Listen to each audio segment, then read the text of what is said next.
Hi, I'm Modise from the Shoprite group, and this is On the Shelf, where we talk about what it takes to get your product retail ready. Today we're speaking to Mabel, who's been part of the process of creating a new product, and she's going to be giving insights about the challenges that she's been through and what she did to get her product retail ready. Hi Mabel. How are you? Well, and you? I'm wonderful, thank you. Good, thank you. Mabel, can you just maybe give us a background about yourself? Okay, well, I am a regular girl. I am a regular Black South African girl.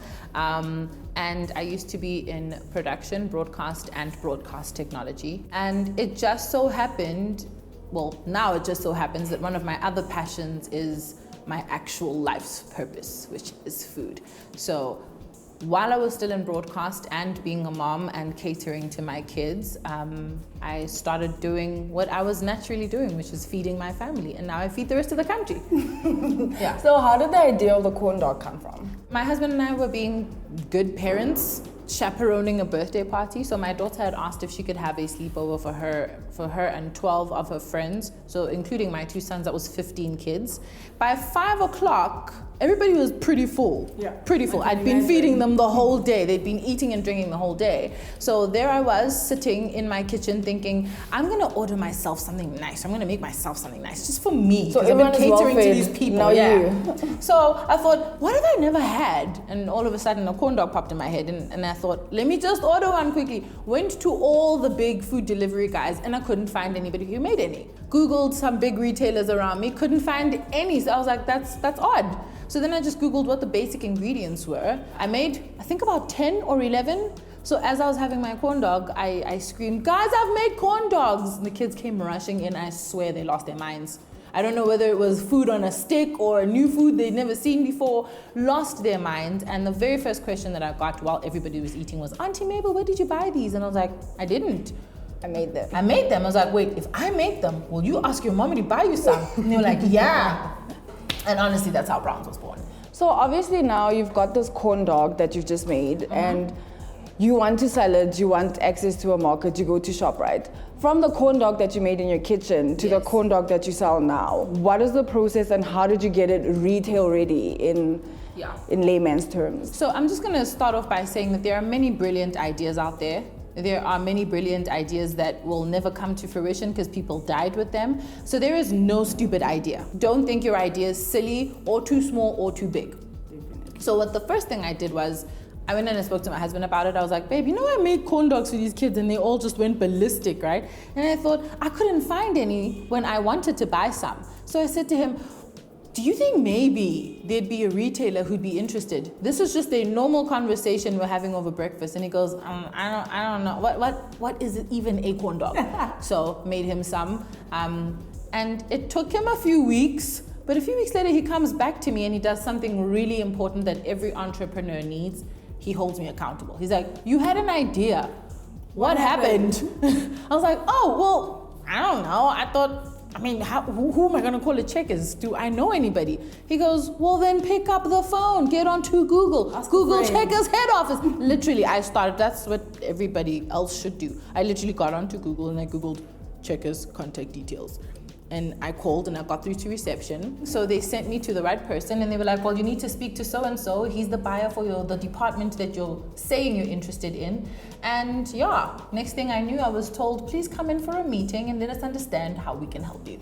So just for some context, suppliers can apply through the Shoprite Holdings website to become a supplier. There's all the necessary information that they'll be able to fill in and they'll get all the details from there. Mabel, if you can talk about some of the challenges that you've had in your business. I mean, it started off as a small business and obviously now you're growing into the Shoprite group. You started with around 53 stores and now you're supplying over 150 stores, yes. I'm assuming. Yes. What are some of the challenges you've come across and what are some of the challenges that you feel you need to share with entrepreneurs in order for them to know that this isn't a weird challenge to come across, just so that to give them a bit of hope and a bit of context into your business? Firstly, I learned to not take any process for granted. Even the smallest things I learned to respect.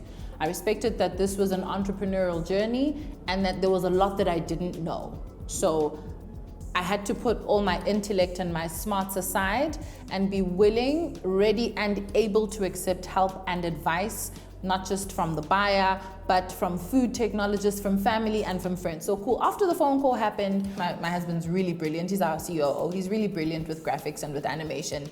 So he made us a mock box, gave it to them, and Checkers was like, oh, wonderful, that's great, cool. So would you like to start supplying? It felt like when a dog chases a car. And then the car stops. Yes, the car stops. You're like, ooh, what do I do with this whole car? So the opportunity came. First couple of challenges were we had no idea how to put together an ingredient list. What type of packaging would be good for us? Do we package in plastic? Do we go straight into box? Where are we going to manufacture? My house is not going to cut it anymore. We're going to have to get a facility. So the first thing we did was we called a food technologist, and they explained to us what a facility required, what the legal requirements were. Then one of our biggest other issues that we faced was distribution. But again, Checkers came to the rescue, and they sent us to a slightly smaller distributor who was able to carry us until we could get with the big guys who have global reach. And all I can say is keep knocking on doors, be patient, keep speaking to buyers, keep speaking to merchandisers. Merchandising was another issue that we had. No one tells you, so cool, you've got your product on the shelf.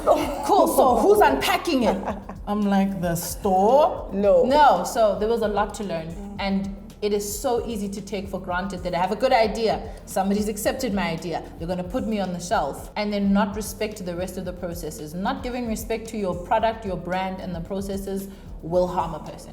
What advice do you have for entrepreneurs that have new products that they want to get into the market in terms of retail readiness? How do you go about getting your product onto the shelf? What to look for?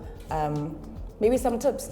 Okay, so a while ago, you said some really important lines to me that I wish I had heard before I wanted to put a product on the shelf. The Shoprite Checkers Group is ready to do business.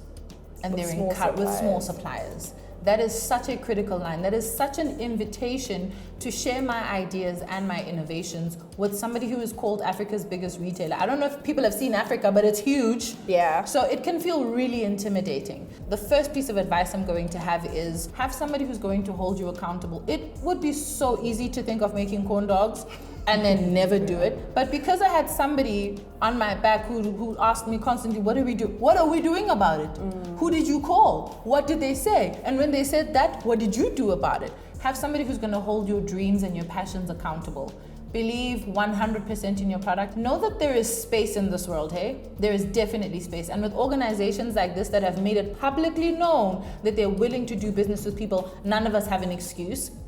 But also really, really importantly, take advice seriously. Do not think you know it all. Even if you have been in retail, life is constantly changing. Take advice from people who offer it to you that you know are in good positions to offer it to you. Thanks for the insights, Mabel. I wish you really well with your corn dogs. Thank I hope we're going to see some new flavors coming soon. Absolutely. You're going to have them first. Thank you. Most definitely.